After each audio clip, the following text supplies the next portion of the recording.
Glória a Deus. Quero saudar a todos com a paz do Senhor Jesus.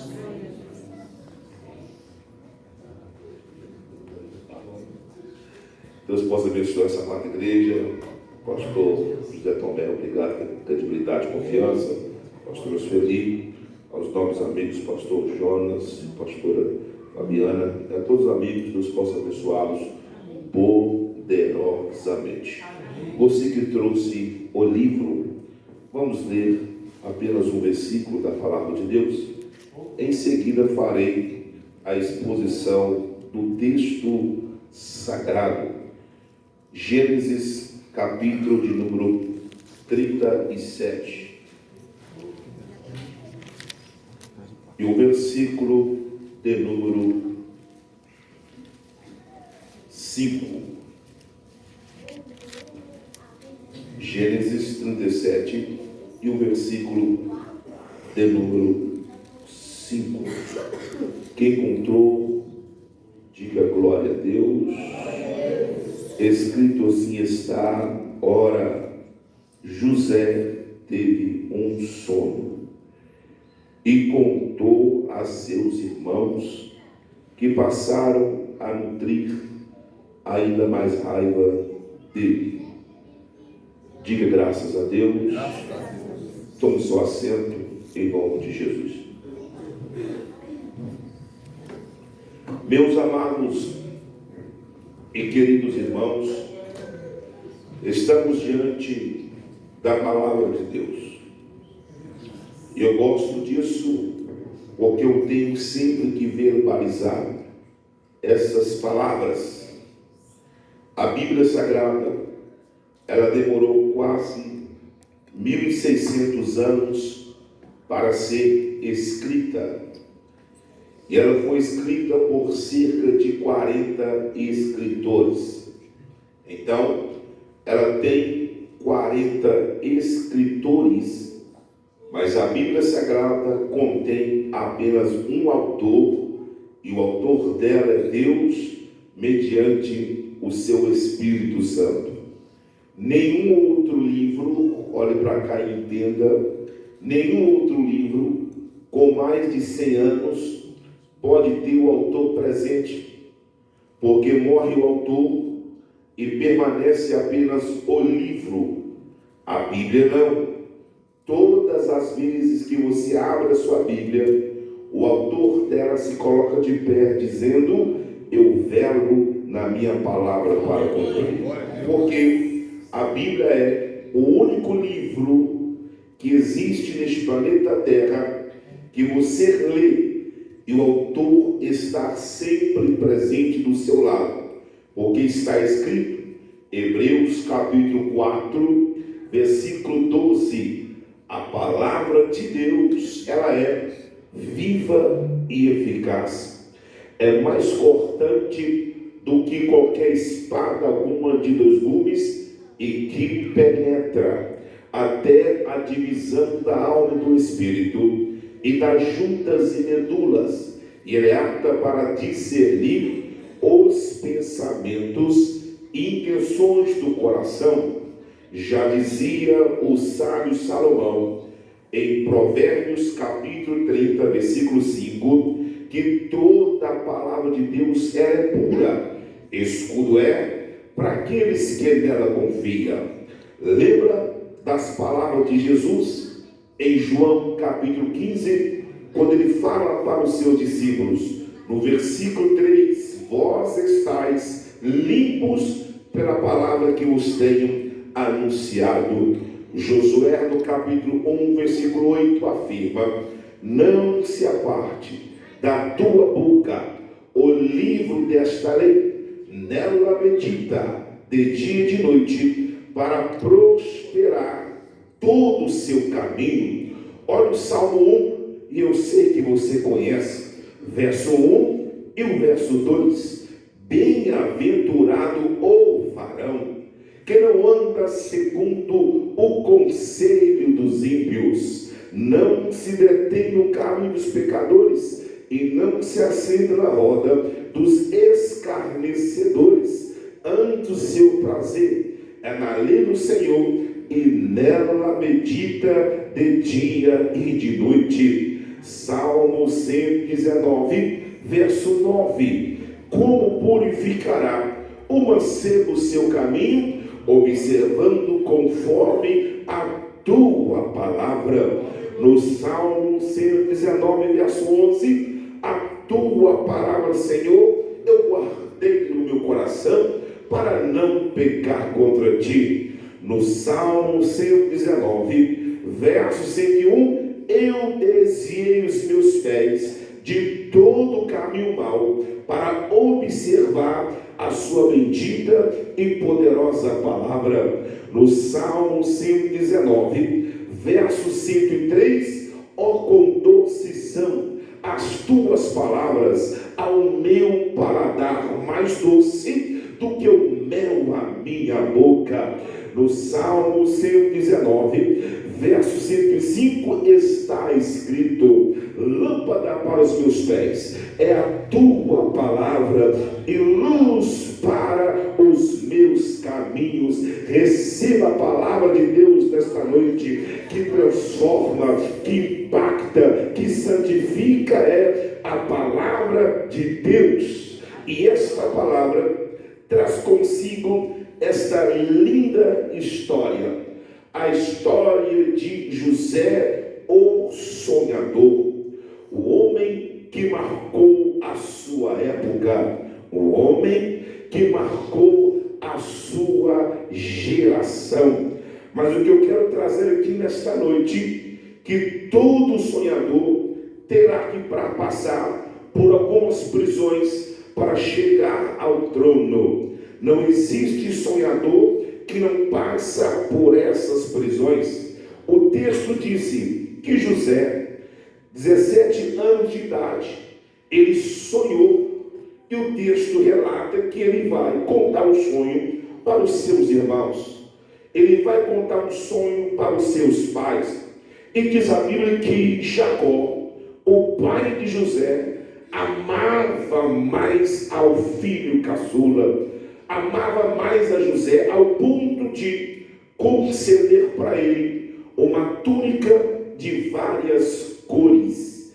E essa túnica que José recebeu do seu pai, o qual seu pai Jacó mandou fazer sobre a medida dele, porque aquela túnica não servia em mais ninguém, era exclusivo de José. E a túnica era de várias cores. Aonde José passava, ele conseguia se destacar, ele era diferenciado. Pastor, isto quer dizer que Jacó fazia exceção dos outros filhos? Não, porque o texto disse que José era o filho da sua velhice, por isso que ele o amava mais, por isso que ele queria ele mais por perto. E a história nos disse que todas as vezes que Jacó chamava José para observar os seus irmãos, isso trouxe consigo uma má fama, porque José, tudo aquilo que seus irmãos faziam, ele relatava para o seu pai Jacó. E diz a Bíblia então que um certo dia os seus irmãos resolveram acabar com o sonhador. Diz a Bíblia que os seus irmãos recebeu uma ordem, não uma ordem divina, mas uma ordem satânica, o qual colocou no coração apagar o sonho de José, destruir o projeto que estava na vida de José. E a Bíblia diz então que os seus irmãos lançaram a primeira prisão, é a prisão do poço. Chamaram Jacó, jogaram José na prisão do poço. E essa prisão que Deus colocou no meu coração nesta noite é a prisão da rejeição. Todos nós passamos por rejeições, todos nós passamos por esse momento de rejeição, mas Deus me trouxe aqui nesta noite com uma palavra rima para o teu coração. No lugar da tua dor é o lugar da tua cura. No lugar da tua dor é o lugar da tua cura. Deus está me orientando a profetizar. Você não vai permanecer nesse poço, assim como José não permaneceu. O Deus de Abraão, o Deus de Isaac vai dar livramento. Por isso, aguente firme, olhando para o autor e consumador da vossa fé.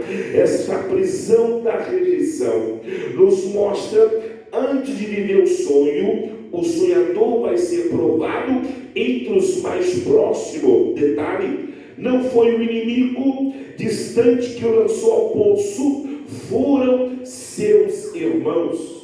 Os seus próprios irmãos lançaram José no poço. Os seus próprios irmãos lançaram José na cisterna. Mas Deus coloca isto no meu coração para que você possa entender. O poço não é o fim. Você vai ter que suportar. Porque a Bíblia diz que Jesus suportou também a rejeição. Lembra? João capítulo 1, versículo 11. Ele veio para aqueles que eram seus, mas os seus não os receberam. Ele foi rejeitado pelos irmãos da sua casa. Até mesmo o apóstolo Paulo, no ápice do seu ministério, em 2 Coríntios, capítulo 11, versículo 24, Paulo disse: eu recebi dos judeus 5 quarentenas de açoites. Faça essa conta e entenda. Paulo recebeu 5 quarentenas de açoite, ou seja, 195 chicotadas. Um dia e uma noite ele passou no abismo, ele sofreu naufrágio, ele foi apedrejado, foi dado como morto, passou o vale da morte, mas não negou a sua fé. Por isso que a Bíblia disse, receba esta palavra e anote isto, 2 Coríntios, capítulo 4, versículo 8 e o versículo 9, está escrito: em tudo somos atribulados, mas não angustiados, perplexos, mas não desanimados, perseguidos, mas não desamparados, abatidos sim, mas jamais destruído, mas jamais destruído, mas jamais destruído. O poço não vai parar o teu sonho, nem o teu projeto. Passa a rejeição, confiando na promessa de Deus. Muitas pessoas que estão nesse poço, no fundo do poço, perdem a esperança. Mas Deus não te criou para estar no poço, porque o sonhador sabe que ele passa o poço, ele passa esta prisão, mas ele não permanece nesta prisão, porque toda pessoa que está no poço não consegue enxergar a linha do horizonte. Por isso que o diabo quer te parar, porque quando você está no poço, você anda em círculo, e o poço não foi feito para nós andar em círculo, porque quem anda em círculo é Satanás. Deus pergunta para ele: de onde você veio? Ele responde: eu vim de rodear a terra e passear por ela. O sonhador olha para o autor e consumador da vossa fé. Esse poço, esse vale não vai parar o teu projeto. Acredite, aguente um pouco esta rejeição, aguente um pouco essa dor chamada traição, porque a rejeição, meus amados irmãos, é e sempre será uma experiência dolorosa, pois a mesma experiência dolorosa toca em uma necessidade ímpar de todos nós. Todos nós desejamos ser amados e reconhecidos, mas você deve também lidar com esse drama. Você deve lidar com esta situação acreditando que o poço não será o fim do teu ministério. Quando ele sai do poço, diz a Bíblia que os seus irmãos, quando viu uma caravana de israelita passar, resolveram vender José para esta caravana. Ele entra agora, irmãos, na segunda prisão. a prisão da casa de Potifar. Pastor, prisão da casa de Potifar? Irmãos, se eu fosse ficar nesse tópico aqui, eu gastaria um bom tempo, porque esta prisão aqui é um alerta para todos nós. Toda pessoa que é um sonhador, se você tem um sonho, se você acredita em família, se você acredita em ministério, você deve observar esse grande detalhe, porque José, ele sai da prisão do poço e foi levado agora para a prisão da casa de Potifar. Na casa de Potifar, diz a Bíblia que ele foi testado na sua integridade, porque a mulher de Potifar passou a olhar para ele com olhares diferentes, olhares sedutores. E quem tem sono de Deus tem que ter o discernimento de espírito. Isso aqui é importante, porque nenhum de nós podemos desdenhar, nenhum de nós podemos menosprezar o poder do adversário. Se você não sabe, aprenda isto agora. O diabo não é um mito, o diabo não é uma lenda, o diabo é um ser pessoal. E cá para nós, ele é estrategista em cilada. Ele sabe o que você está passando, ele conhece o teu sentimento. Ele não é um Deus, mas ele sabe o teu presente, ele é observador. A Bíblia diz, 1 Pedro 5,8, 1 Pedro 5,8, sede sóbrios, vigiai, pois o vosso adversário, ele anda ao derredor, bramando como leão, buscando aquele o qual ele possa tragar. Quando ele percebe que você tem um sonho que pode ser realizado, ele vai te colocar nesta prisão. A prisão da casa de Potifar significa lugar da tentação. Lugar da tentação. E todo sonhador tem que entender que o diabo não vem na fúria de um leão. Certa vez o aluno disse: professor, eu vi uma visão de diabo vindo com chifre, com fogo na boca. Eu disse: não é a visão, porque não vem com chifre, ele não vem com fogo na boca, ele não vem com os olhos inflamados de fogo. Não, o diabo não vem com um gato de 3 pontas na mão. Não, ele vem na sedução da serpente. Ele vem com aquela voz aveludada, ele vem com aquele carinho. Ele sabe conversar, ele sabe dialogar. Aquela conversa na empresa, aquela conversa na faculdade, aquela conversa naquele lugar, ele sabe, irmãos, trabalhar. Por isso que a Bíblia disse em 2 Coríntios capítulo 4, versículo 4, que o Deus deste século cegou o entendimento de muitos, mas não consegue cegar o entendimento daqueles que têm sonho de Deus na vida. José percebeu que aquela mulher estava possuída pelos espíritos das trevas. José percebeu que aquela mulher estava tentando contra a sua vida, e ele vai posicionar dizendo: eu não posso fazer nada além do meu Senhor que está no céu, nem do meu Senhor que está na terra. Eu vou honrar até o fim. E ela chega a dizer: deita-te comigo, não tem ninguém na casa. E você conhece a história. José nega se deitar com ela. Ela consegue pegar a túnica de José. O que me chama a atenção no texto, irmãos, é que José pensou: fique com a túnica, porque eu vou fugir com o sonho de Deus na minha vida. Fica com a capa, mas o sonho você não vai tragar, porque eu tenho promessa de Deus na minha vida.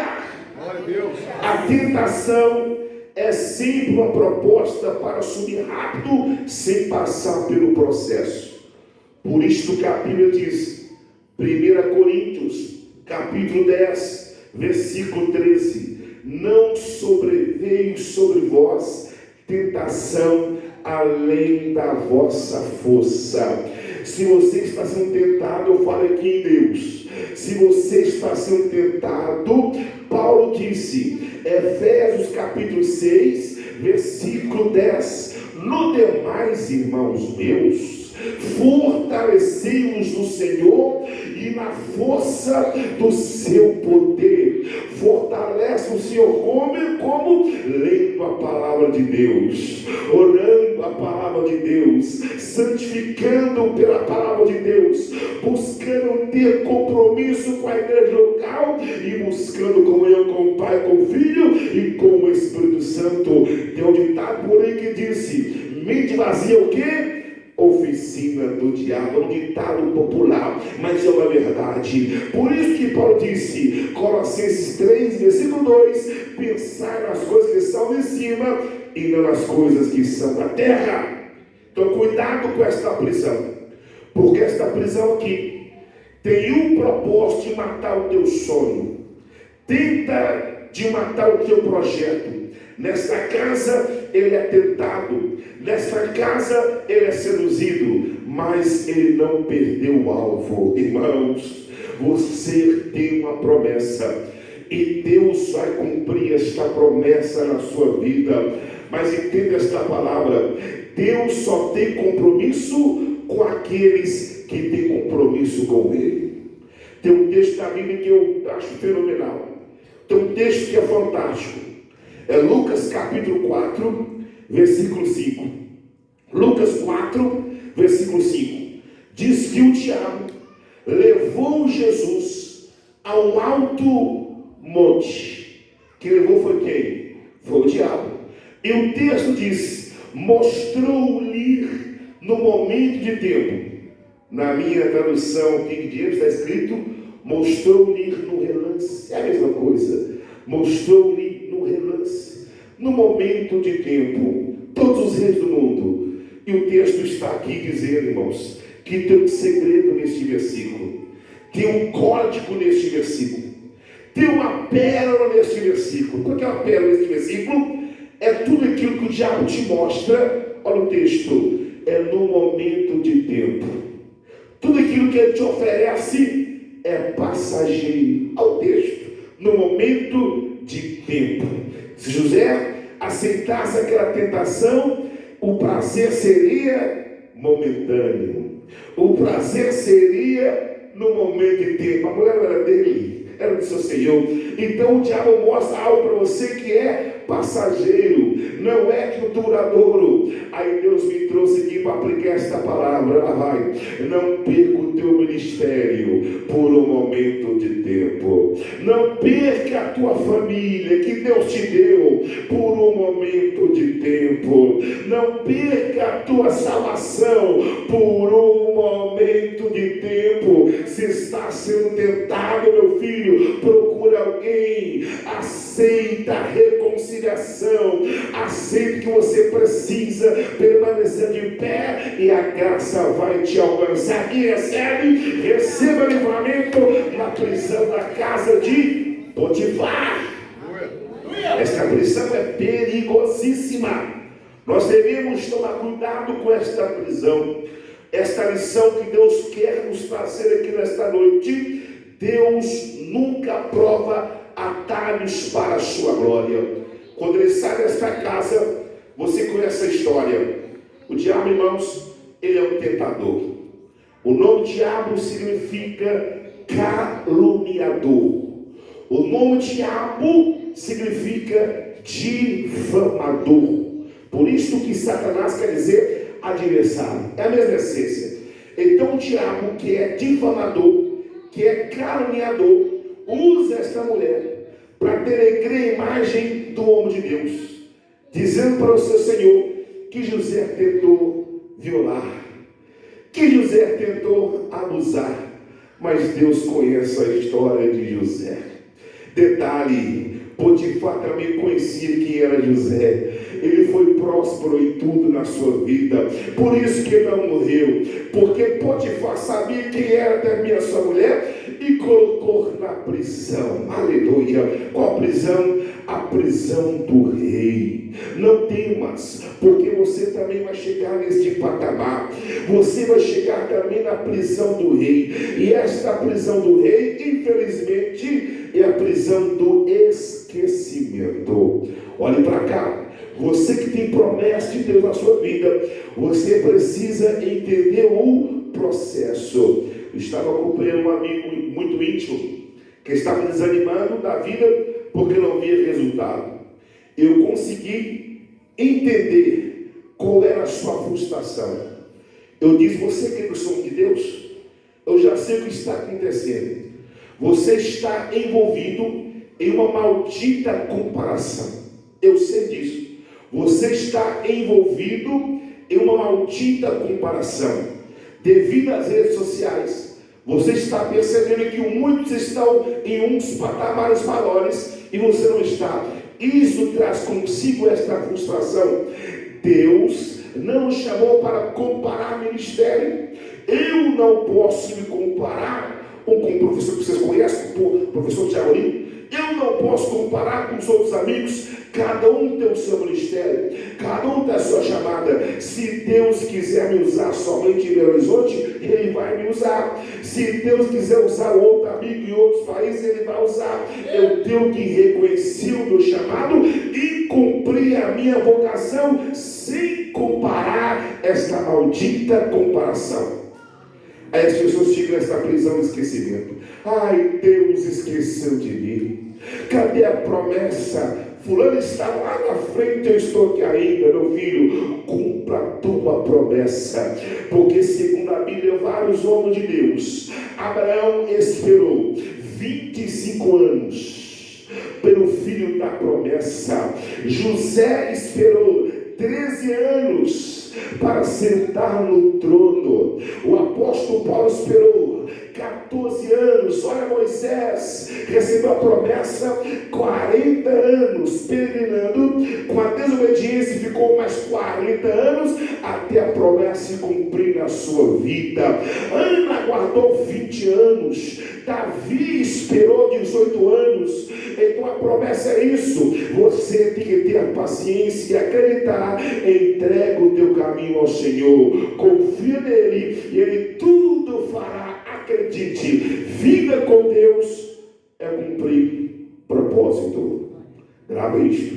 Vida com Deus é cumprir propósito. Ele está na prisão, esquecido. Ele consegue interpretar o sonho do padeiro morro e do copeiro morro. E ele, o copeiro que sobressaiu da sentença, disse: quando eu chegar lá, eu vou lembrar de você. Não lembrou de José, esqueceu de José. É Deus dizendo: você não pode confiar no homem. Olha para o autor e consumador da minha fé. Quem fez a promessa é fiel para cumprir na sua vida. E Deus tem a promessa. Deus te deu um sonho, irmãos. Mas eu gosto de falar essas palavras de vida com Deus.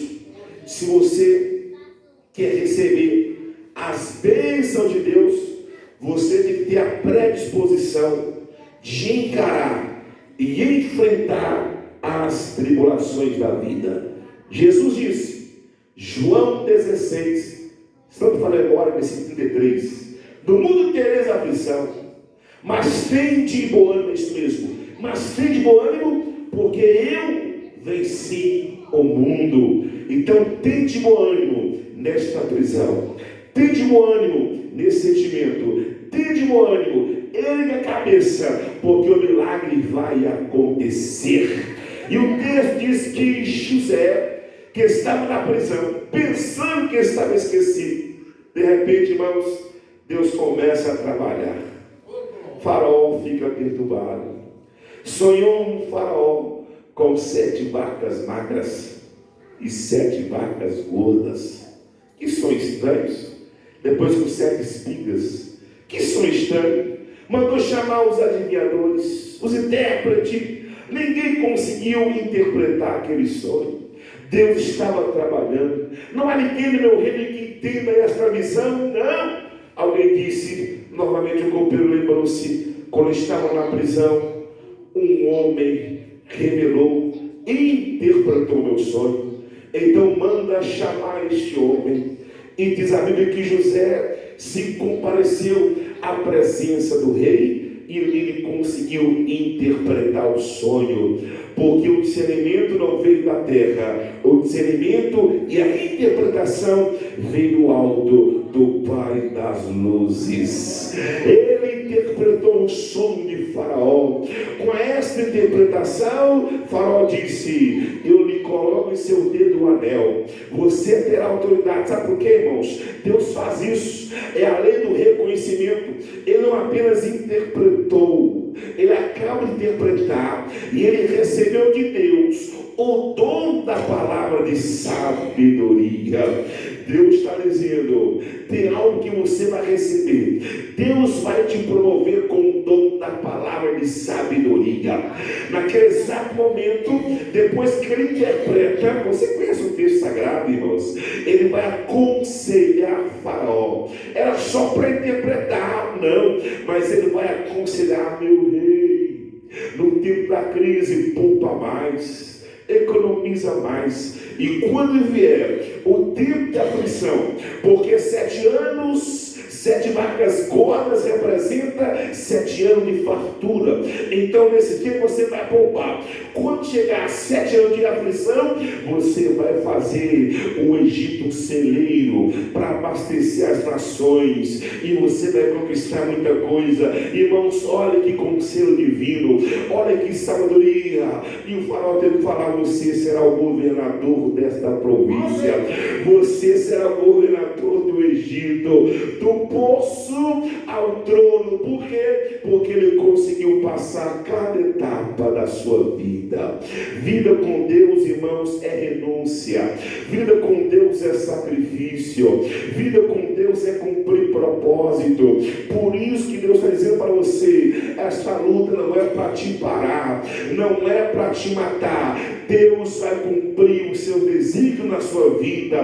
Você vai sair desta prova mais vitorioso se você levantar sua cabeça e entender que maior é aquele que está contigo do que o que está no mundo. A vitória será decretada. Acredite nesta palavra.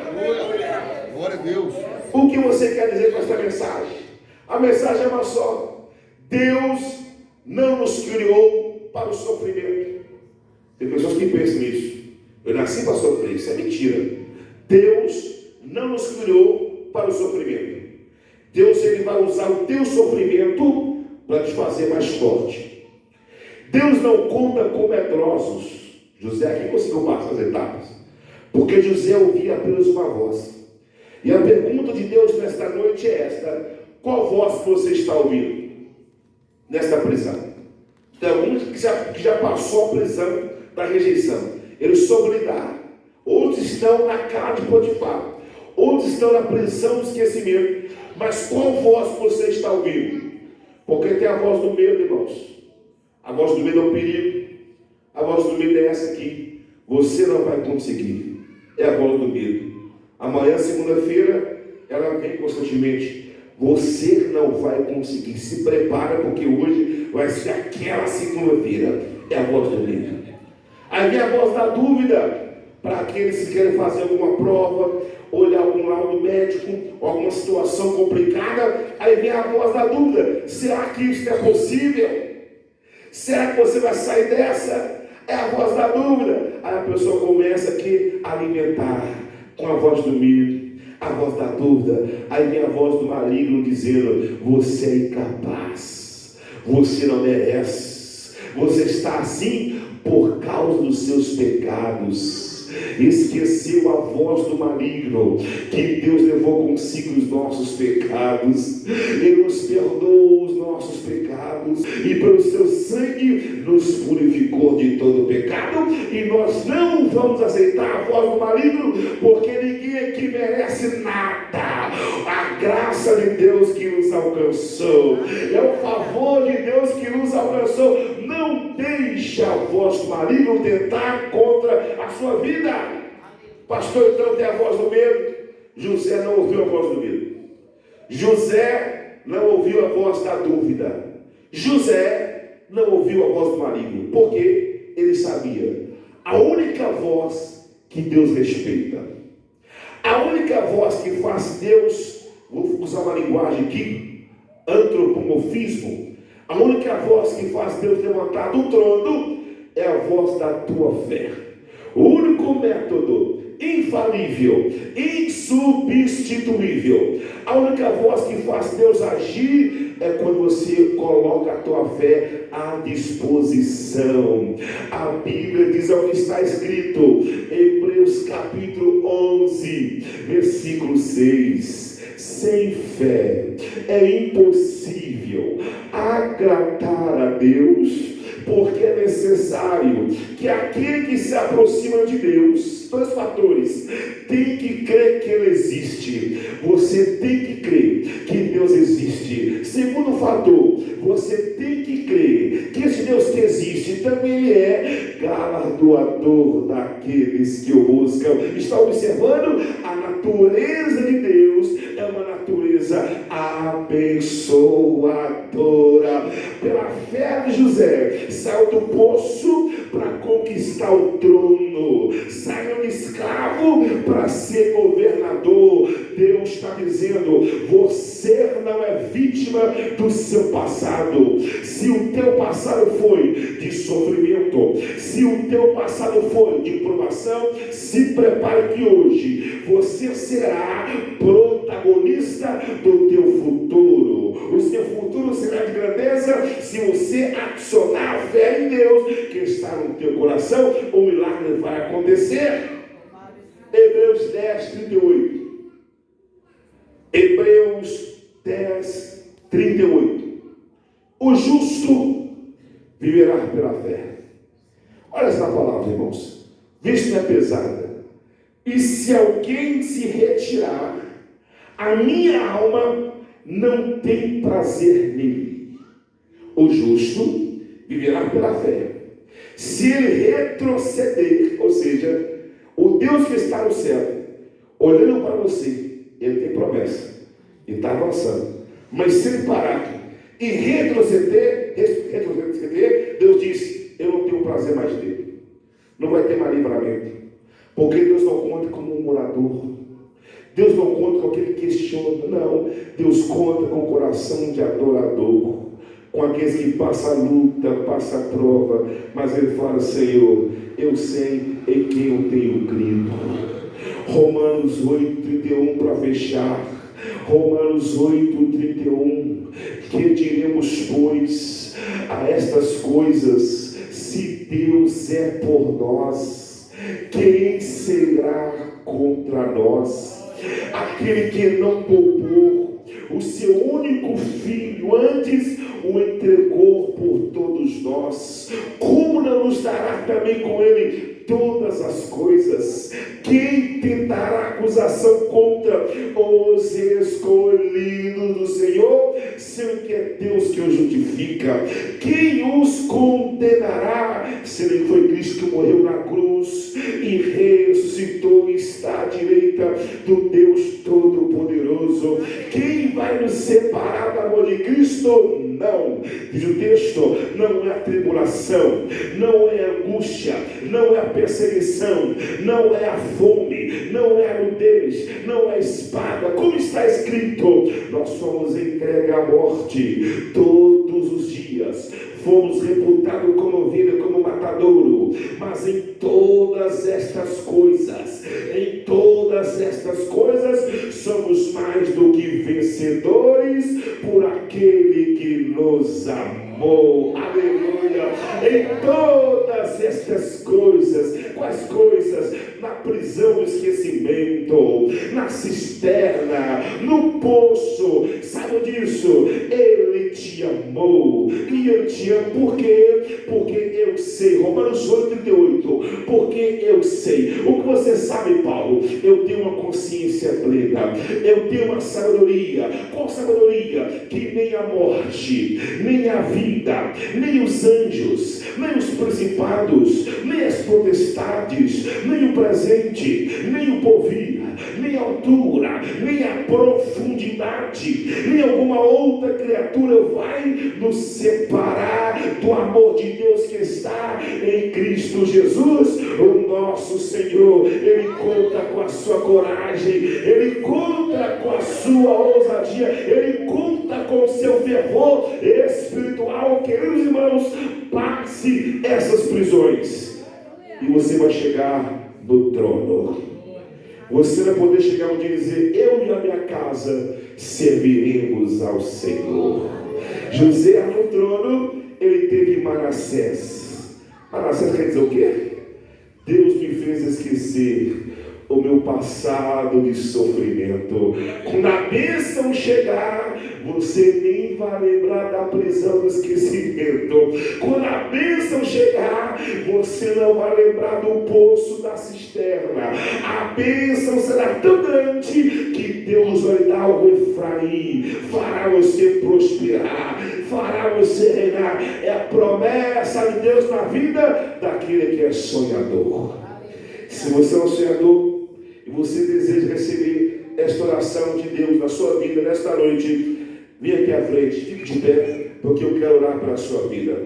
Hoje Deus quer despertar os seus sonhos novamente, porque tem sonhos de Deus que estão interrompidos, projetos engavetados, chamados desacreditados, pessoas que têm ministério estão parados. Deus está dizendo: eu vou prosperar. Venha com fé, porque eu preciso fazer esta oração. Eu participo, eu estou no conselho de pastores, e meu líder disse que tudo começa no altar. Eu obedeço a ordem do meu líder.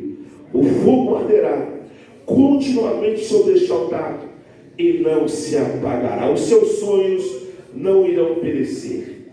Deus, ele é fiel para cumprir a tua promessa. Deus é fiel para cumprir o teu sonho. Deus trabalha nas impossibilidades. Acredite, as promessas de Deus se movem nas impossibilidades, irmãos. Deus vai fazer você, aleluia, deleitar no teu sonho. Você tem um sonho, você sabe qual é o teu sonho. Você vai passar por alguns vales, mas acredite, a promessa vai se cumprir. Deus quer mais força, Deus quer mais vigor, Deus quer mais ousadia, Deus quer te fazer mais do que vencedor. E a oração que eu faço agora, para todos vós, não esquecer. E quem sabe amanhã você vai fazer esta oração. É tão simples a oração. A oração do Salmo 121 é uma oração profética que você tem que profetizar todos os dias. Eleva os meus olhos para os montes, de onde me virá o socorro?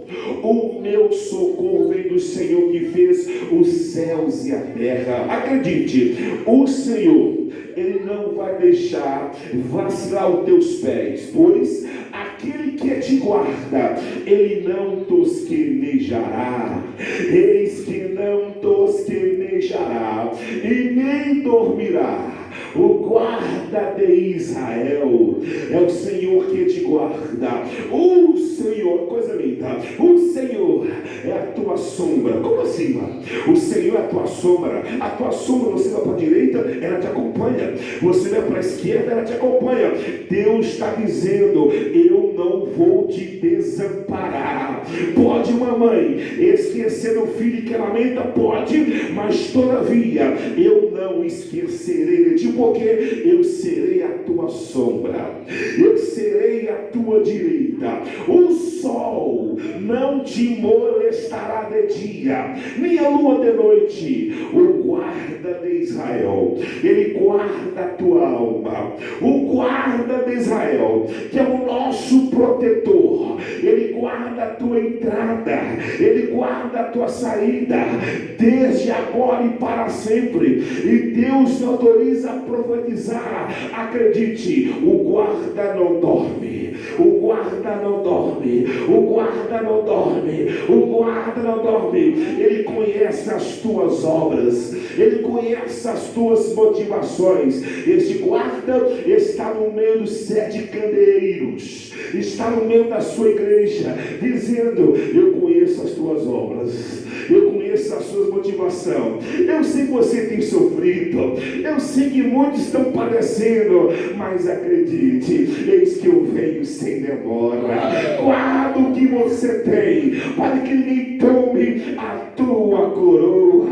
porque a minha leve e momentânea tribulação produz um peso excelente de glória. Esta provação será leve e momentânea. Quando vier outra, você está preparado, irmãos. Tem um versículo na Bíblia que eu falo para Deus, esse versículo se cumpre de segunda a segunda na minha vida. Vou me levantar agora, partir para o ataque, e esse versículo vai se cumprir. Qual versículo? Salmo 125. Salmo 125. Os que confiam no Senhor são como o monte Sião, que não se abala, mas permanece para sempre. Se porventura eu tiver algum problema no caminho, se porventura tiver alguma situação no meio da minha caminhada, eu não serei abalado, porque a fé está em Deus. A fé está em Deus. A fé está em Deus. Deus vai cumprir o teu propósito hoje. Mas agora eu quero orar nesta hora, porque o Espírito da profecia me induz a profetizar. Eu quero aqui profetizar neste altar. A casa de Potifar. Muitas pessoas estão lá e muitas pessoas estão prestes a cair no laço do passarinheiro, mas tem livramento de Deus chegando à sua casa, tem livramento de Deus chegando no seu lar. Deus está agora guardando o teu marido, Deus está guardando a tua esposa, Deus está guardando o teu filho, Deus está guardando a tua filha da língua mentirosa, do homem maligno, da mulher maligna e satânica.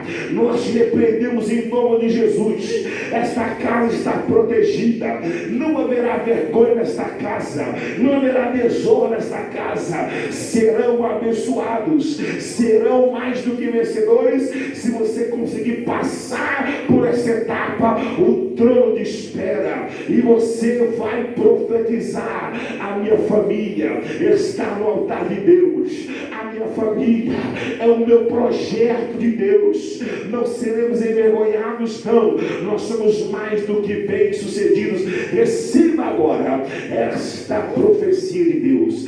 Deus está guardando a sua mente agora. O guarda de Israel está mexendo o seu sentimento agora. Todo sentimento maligno das trevas está sendo repreendido agora. Depressão, angústia, enfermidade, esse sentimento de se sentir solitário. Solidão é um demônio. Solidão é um demônio. Por isto que a Bíblia disse, Salmo 103: ó, quão bom e quão suave é que os irmãos vivam em união. Não se afaste da casa de Deus. Procure um amigo, procure uma amiga, procure os pastores, porque as más conversações corrompem os bons costumes. Mas hoje você está no hospital de Deus, sendo curado e tratado, porque eu falei aqui e repito a última profecia. Levante suas mãos e fale comigo: do lugar da minha dor, fale com mais fé, do lugar da minha dor é o lugar da minha cura. Jesus, eu vou passar essas prisões olhando para a promessa, olhando para meus sonhos, e eu vou profetizar que a vitória de Deus já se cumpriu na minha vida. Quem crê, exalte a Deus, receba a tua vitória. De escravo a governador, do poço ao trono. Deus tem bênçãos extraordinárias para você.